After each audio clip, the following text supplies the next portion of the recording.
Bab 6339. Di mata Dunchan, seorang detektif tua dengan rasa investigasi yang kuat. Kekuatan model AI seperti lingkaran emas Sun Wukong dan Trisula Poseidon. Ini adalah artefak super mutlak. Dalam banyak kasus, investigasi kriminal tidak bergantung pada pengalaman dan teknologi, melainkan pada kemampuan memperoleh dan mengambil informasi. Melacak tersangka dari kota A. Begitu dia meninggalkan kota A dan petunjuknya diganggu secara artifisial. Menemukannya seperti mencari jarum di tumpukan jerami. Namun, dari sudut pandang objektif, betapapun luasnya lautan, jarumnya masih ada secara objektif dan berpeluang ditemukan. Kesulitannya terletak pada siapa yang mempunyai tenaga untuk melakukan pencarian karpet di seluruh lautan. Kini, AI memiliki kemampuan tersebut. Setidaknya, model AI khusus ini memiliki kemampuan ini. Dia telah mempelajari semua konten publik di internet. Jadi secara teori dia juga mengenal semua orang di dunia yang memiliki nama dan data video di internet. Selama dia dapat diberikan materi video yang cukup dan sedikit waktu, dia dapat membandingkan setiap wajah yang muncul dalam video dan menemukan orang yang ingin ditemukan. Untuk mengenali ratusan juta wajah dari puluhan ribu video. Dan kemudian temukan orang tertentu dari ratusan juta wajah ini. Jika mengandalkan pengenalan manual, setidaknya dibutuhkan ratusan orang untuk bekerja selama beberapa hari atau bahkan puluhan hari. Namun untuk AI, mungkin hanya membutuhkan waktu puluhan menit bahkan beberapa menit saja. Semakin Dunchan memikirkannya, dia menjadi semakin bersemangat. Dia menarik Charlie ke tempat sepi dan berbisik. Wade, jika kita dapat menemukan cara untuk meretas sistem pengawasan bandara-bandara besar di seluruh dunia, dan berikan wajah seseorang dari Warriors dan ke AI untuk dipelajari.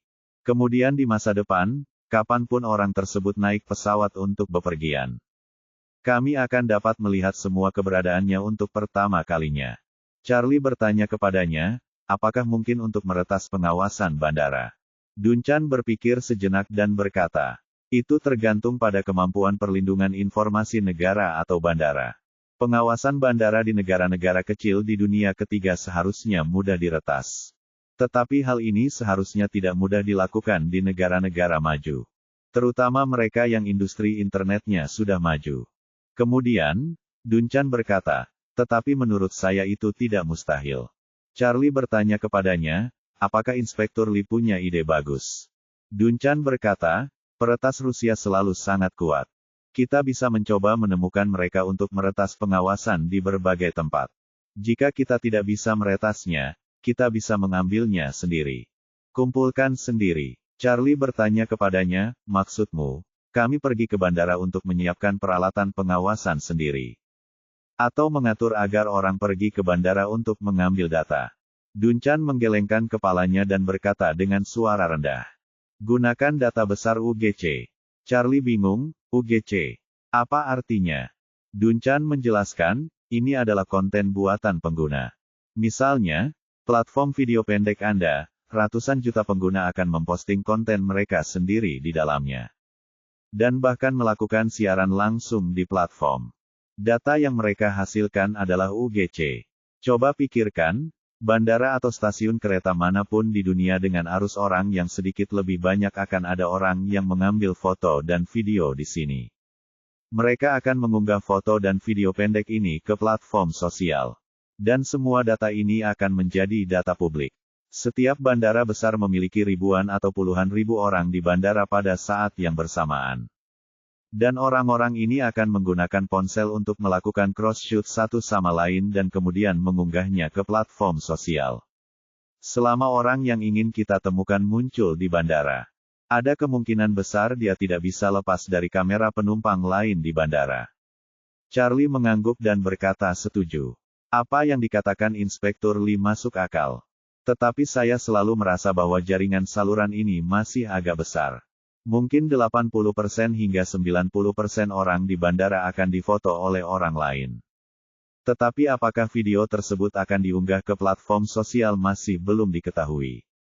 Jika 80% orang akan mengunggah ke platform sosial, kemudian 8.864, hanya 60% masyarakat yang dapat tercakup, dan 40% yang terlewat. Dunchan berkata, itu benar. Tapi kita bisa memikirkan cara lain untuk memenuhi 40% lainnya.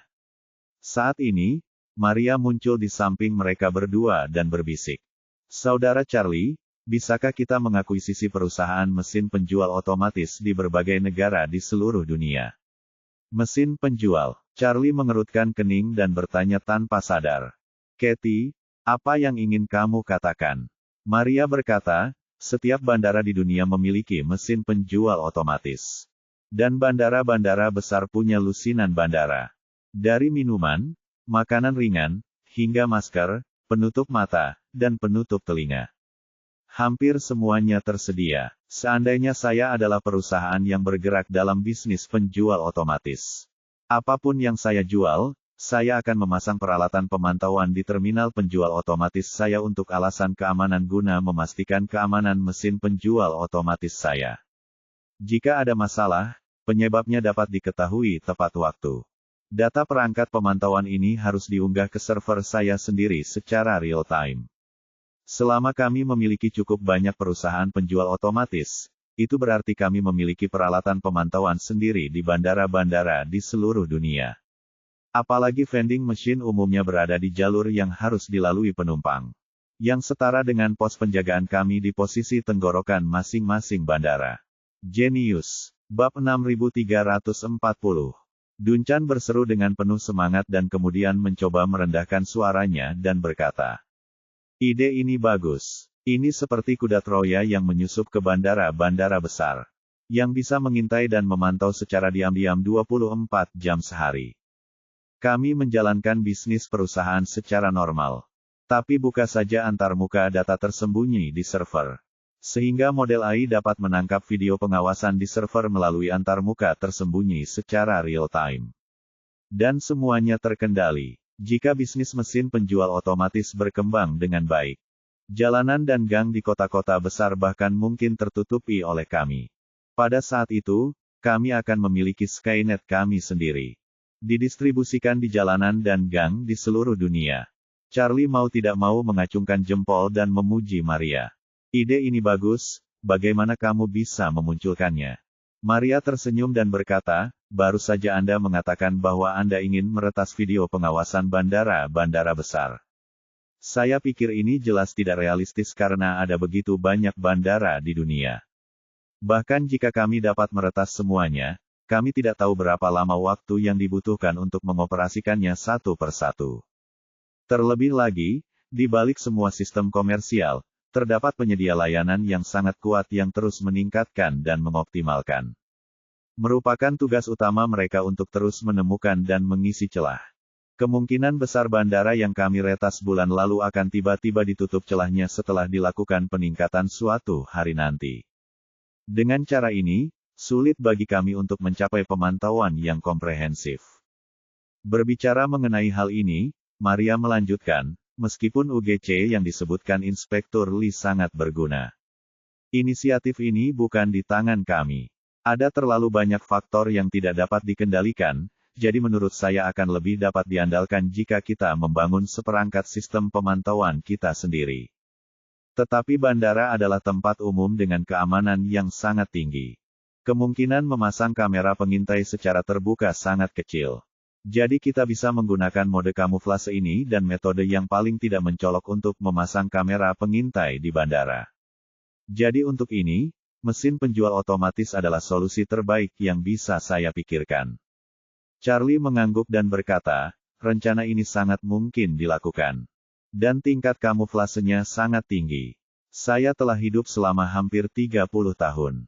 Apakah saya pergi ke mesin penjual otomatis untuk membeli sesuatu atau melewatinya? Saya tidak pernah berpikir bahwa mesin penjual otomatis tidak akan mengambil citra pribadi saya. Hampir tidak ada seorang pun yang akan melakukan pertahanan terhadap hal-hal seperti itu. Selama kita mengoperasikannya dengan benar, sistem Skynet ini dapat berkembang secara diam-diam di seluruh dunia. Dunchan mengingatkan, Tuan Wade, jika ingin mencapai hal ini, Anda harus memastikan bahwa setiap perusahaan yang kami akuisisi beroperasi secara normal. Selain tenaga teknis inti, yang lainnya juga harus dalam kondisi baik. Tidak ada karyawannya yang dapat mengakses informasi ini. Sehingga mereka tidak mengetahui apa motif perusahaan di balik pemberian pekerjaan ini kepada mereka. Charlie tersenyum dan berkata, "Jangan khawatir, saya akan menemukan cara untuk memobilisasi koneksi saya dan menggunakan sejumlah besar perusahaan cangkang untuk melakukan akuisisi di seluruh dunia. China akan ditangani oleh keluarga Su, Eropa akan ditangani oleh Helena. Amerika Utara dan Amerika Selatan akan ditangani oleh keluarga Fei. Jepang, Korea Selatan, dan wilayah Asia lainnya akan ditangani oleh keluarga Ito. Untuk Afrika, kami dapat memberikan kesempatan kepada lelaki tua dari keluarga Su untuk memberikan kontribusi. Orang tua itu kebetulan adalah tuan tanah lokal di Madagaskar. Sedangkan untuk Oseania, saya tidak bisa memikirkan seorang kenalan untuk sementara waktu. Tapi itu tidak masalah. Jika tidak berhasil, saya akan mengirim seseorang dari front. Saat perusahaan diakuisisi, tenaga teknisnya akan disediakan oleh keluargaan. Dan semua latar belakang akan meninggalkan antarmuka untuk terhubung di sini." Markus melihat ketiga orang itu berlari ke sudut dan berbisik lama. Dan dengan rasa ingin tahu datang mendekat dan berbisik. "Apa yang kamu bicarakan di sini?" "Sangat setia." Charlie tersenyum dan berkata, "Teliti bisnis baru dengan banyak imajinasi." Petik 2. Markus bertanya dengan rasa ingin tahu, "Bisnis baru apa? Beritahu aku tentang itu." Charlie berkata, "Saya ingin memonopoli semua mesin penjual otomatis di dunia. Dan berupaya agar 80% mesin penjual otomatis di dunia menjadi tambang di masa depan." Markus tertegun dan berkata dengan canggung, "Charlie, imajinasi apa yang ada dalam menjalankan bisnis ini? Jika Anda diberikan pengoperasian semua mesin penjual otomatis di dunia, Anda tidak dapat menghasilkan lebih dari 10 miliar atau 20 miliar dolar AS setahun. Dan Anda bahkan mungkin kehilangan uang. Ini hanya pertarungan kecil, tidak mungkin besar, dan margin keuntungannya sangat rendah. Peralatan memerlukan biaya, tempat memerlukan biaya, listrik memerlukan biaya. Dan gaji karyawan juga sangat diperlukan. Selain itu, peralatannya juga sudah aus, dan ada biaya pemeliharaan dan penggantian setiap tahun. Di tempat-tempat dengan keamanan publik yang buruk, terdapat juga risiko kehilangan uang dan barang. Di akhir tahun, Anda hanya bisa mendapatkan uang hasil jerih payah." Charlie tersenyum dan berkata, "Paman kedua, jangan bilang tidak bisa menghasilkan lebih dari 10 miliar atau 20 miliar dolar AS setahun. Meskipun penghasilannya tidak sepeser pun dalam setahun. Atau malah rugi lebih dari 10 miliar atau 20 miliar dolar AS, saya terima." Petik 2. Markus tidak dapat memahaminya, dan bertanya dengan tatapan bingung. "Keponakanku yang baik, uang yang kamu hasilkan dari menjual pil peremajaan lebih dari yang dapat dihasilkan oleh Coca-Cola Group dalam beberapa dekade. Jadi, mengapa repot-repot menggunakan mesin penjual otomatis?" Duncan di samping tidak bisa menahan diri untuk tidak berkata. "Jaringan langit, Markus. Sistem Skynet. Jaringan langit. Maksudnya itu apa?" Markus semakin bingung, menatap ketiga orang itu dengan tatapan kosong. Tidak tahu apa yang sedang dilakukan ketiga orang itu. Charlie tersenyum dan berkata, "Inspektur Lee. Kamera Skynet dipasang di tempat tinggi dan memantau dari posisi tinggi. Jaringan kita harus dianggap sebagai jaringan darat." Bab 6341. Markus melihat Charlie dan Duncan berpura-pura bodoh. Dan dia menghentakkan kakinya dengan cemas. Dia takut orang lain akan memperhatikan bisikan mereka berempat. Jadi dia mencoba merendahkan suaranya, tapi bertanya dengan cemas. "Apa yang kalian berdua bicarakan? Katakan padaku secepatnya, aku tidak sabar dan tidak tahan." Duncan tersenyum dan berkata, "Nona Lin punya ide cemerlang. Beli semua perusahaan yang mengoperasikan mesin penjual otomatis di dunia. Dan kemudian mengunggah data video pengawasan mereka ke server Model AI. Dengan cara ini, kami dapat memantau pusat transportasi besar seperti bandara, stasiun, dan dermaga di seluruh dunia. Dan biarkan AI terus menganalisis data video yang dihasilkan oleh pengawasan ini untuk menemukan orang-orang yang ingin kita temukan. Dengan cara ini, selama target kita bergerak, dia akan ditangkap." Dan kemudian kita bisa mengetahui lokasinya dan kemana dia akan pergi selanjutnya. Ya Tuhan, Markus berseru, saya tidak menyangka Nona Lin begitu tajam di usia semuda ini. Dia bisa memikirkan ini mengesankan. Setelah mengatakan itu, dia langsung berjanji. Jangan khawatir, serahkan ini padaku. Saya akan mendirikan lusinan perusahaan cangkang dan membeli sebanyak mungkin perusahaan terkait dari seluruh dunia. Charlie berkata, Paman kedua, kamu tidak perlu melakukan ini sendiri. Saya punya rencana kasar dalam pikiran saya. Cobalah membiarkan orang-orang yang tampaknya tidak memiliki hubungan apapun dengan keluarga Wade atau keluargaan yang mengurus masalah ini. Agar tidak diperhatikan oleh orang lain. Jika semua perusahaan yang mengoperasikan mesin penjual otomatis di dunia diam-diam dibeli oleh sarung tangan putih keluargaan. Dunia luar akan menganalisis mengapa keluargaan memperhatikan bisnis ini. Jadi lebih baik tidak melakukan kontak langsung. Markus mengangguk dan berkata, karena Anda sudah memikirkan kandidatnya, saya tidak akan ikut campur. Saat ini, Charlie sudah menantikan penerapan model AI ini setelah diluncurkan. Duncan ingin menggunakannya untuk memeriksa perusahaan di seluruh dunia guna menentukan perusahaan mana yang paling mungkin menjadi basis Warriors dan Maria ingin menggunakannya untuk mewujudkan pengenalan wajah di pusat-pusat global. Victoria telah meninggalkan informasi penampilan Charlie dan Maria tanpa sepengetahuannya saat dia datang ke China terakhir kali. Meskipun pikselnya tidak tinggi, AI dapat digunakan untuk memperbaikinya hingga 2 orang yang pernah melihat Victoria menganggapnya baik-baik saja. Ketika sistem jaringan darat didirikan, AI akan mengingat penampilan Victoria. Jika dia berani keluar di masa depan, dia pasti akan terekspos. Saat ini kekuatan Charlie masih jauh dari Victoria. Meskipun dia tahu gerakannya, dia tidak bisa mengejarnya. Tapi setidaknya dia bisa bersembunyi darinya. Selain itu, tempat-tempat yang pernah dikunjungi Victoria, kecuali makam Warren di selatan Yunan dan pegunungan Siwan. Semua itu pasti ada hubungannya dengan Warriors meskipun Charlie tidak berani mengejar dan memukulinya. Dia berani menunggu dia pergi, mengejar adik laki-lakinya dan memukulinya. Di masa depan, Victoria sebaiknya tidak memeriksa pekerjaan di bawah kantor 5 gubernur militernya. Kalau tidak, Charlie bisa mengikuti dan membunuh salah satunya. Dan dikombinasikan dengan metode investigasi kriminal Duncan. Pendekatan 2 arah dapat digunakan untuk menyingkirkan antek-antek Victoria satu persatu. Pada saat yang sama, teknisi sebenarnya sedang melakukan pengujian bersama dengan pembuat model AI. Simon adalah seorang pengusaha murni. Ia tidak memahami teknologi dan terlalu malas untuk mempelajarinya. Menurutnya, seorang pemimpin yang membidangi perencanaan dan penyusunan strategi tidak perlu atau pantas menguasai apapun yang namanya teknologi. Karena semua teknologi bisa ditangani oleh para profesional.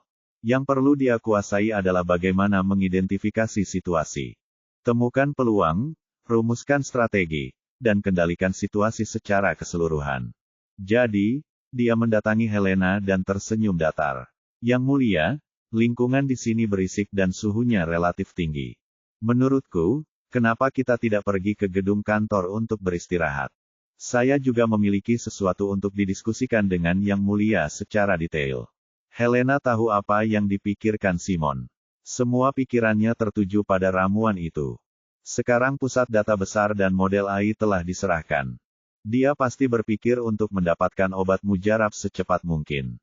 Jadi, Helena mengikuti instruksi Charlie dan berkata, Rothschild, saya tahu Anda tidak sabar untuk mendapatkan obat mujarab sekarang.